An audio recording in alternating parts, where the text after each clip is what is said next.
Hey, what's up? This is Soldier Knows Best here, and this is a demonstration of my all-time favorite application for the Mac called Screenflow. Now, Screenflow just came out with a brand new 2.0 version of this great software, which I use on about 95% of my videos. And actually, I'm using it right now to shoot this video. It's very powerful, very easy to use, and this update brings a lot of new features to it and also makes it run a little bit faster, since now it is fully compatible with Snow Leopard. So I'm going to go ahead and jump right into it, some of the newer 2.0 features that you'll see in the new version of Screenflow. So now, if this is your first time ever looking at Screenflow, here it is. It's a very nice and clean, simple interface, very easy to navigate. And what we're going to focus on today is the timeline. I'm going to go ahead and make the timeline a little bit bigger for you.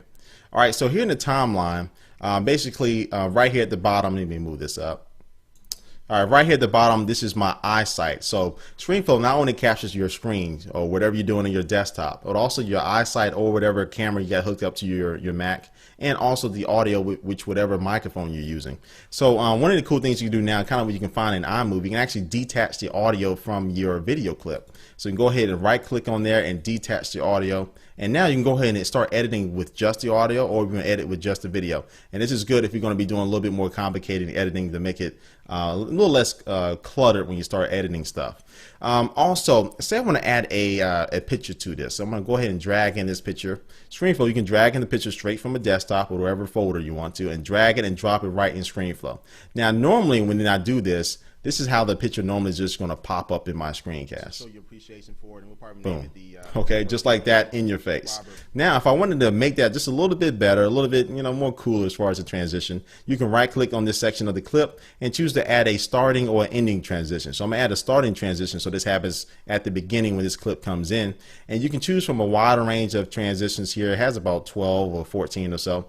And I'm going to choose let me choose the plane effect. So now I'm gonna go ahead and show you how this transition or this picture is gonna come into my screencast. Show your appreciation for it, and we'll probably name it the.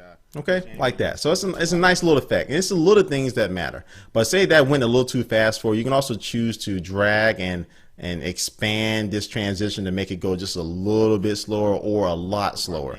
So you can see right now it's going to come in, and it's definitely about 50% slower than it was the first time. So that's good as far as adding those transitions to that. And let me see what else I'm going to show you here. Also, just like you can actually lock the clip down or lock a clip down, and I'm using this a lot because in Screenflow, once you start moving pictures and stuff around, it can actually throw your screencast off if you're not careful. You can move something out of place, out of whack. Now, if you say I'm working with the audio section of my eyesight here, now I'm done messing with it, I don't want anything else to happen to it, you can choose to lock it in place, so now you can't move it at all, you can't move it around, you can't affect it at all, so that's good, and just unlock it when you're ready to start messing around with it. And also now, this is what's going to cut down a lot of my time. You can now publish your screencast directly to YouTube. So you go ahead and go to the file menu when you're ready and done with your video here, and go down here to the file menu, hit publish to YouTube, and go ahead and sign into your account.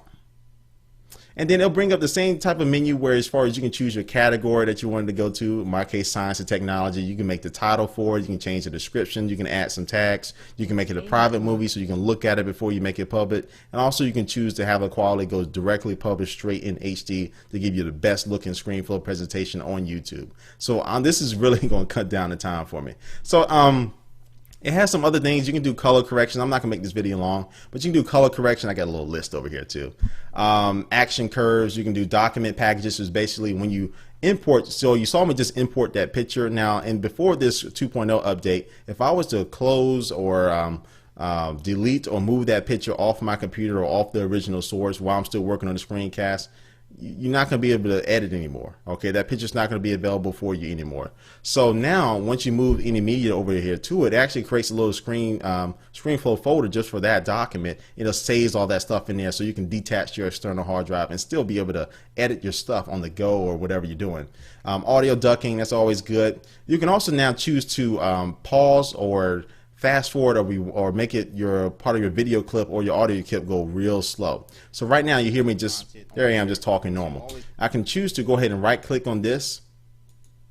Okay, that was the audio. Right click on the video and choose add a freeze frame. Now when I add this freeze frame, I'm gonna make it a little bit longer here. Okay, so now when I go to store and start playing this video here, you'll see my just freeze, and that's not a good look. It would pause on that one. Anyway, there it is right there. And so it'll add a freeze frame, but also you can choose to make it some things go in slow motion or fast forward.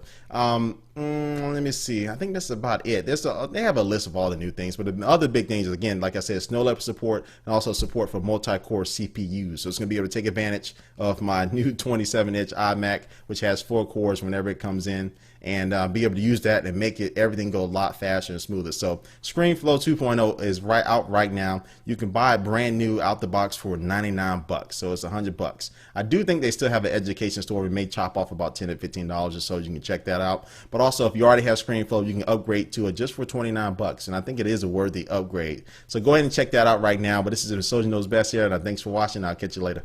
Oh, one quick thing before I end this video with my signature outro. If you want to get more tips and tricks on how to use Screenflow, from the basics to some of the more cooler techniques you can do with it, you can find some videos on Screenflow's website, or you can actually go to some fellow YouTubers on here, Macintosh Tips. They got a website, MacintoshTips.com, and also on their YouTube channel, they have about, I think, 4 or so, or they got a good amount of videos showing you how to use Screenflow, from the basics to some of the more cool things you can do with it. I know I just went over some of the new 2.0 features. So if you want to get some more heads up on that, go check out either of those 2 places, and they'll get you a little bit further along with Screenflow as far as the basics. All right, back to my little outro there. Peace.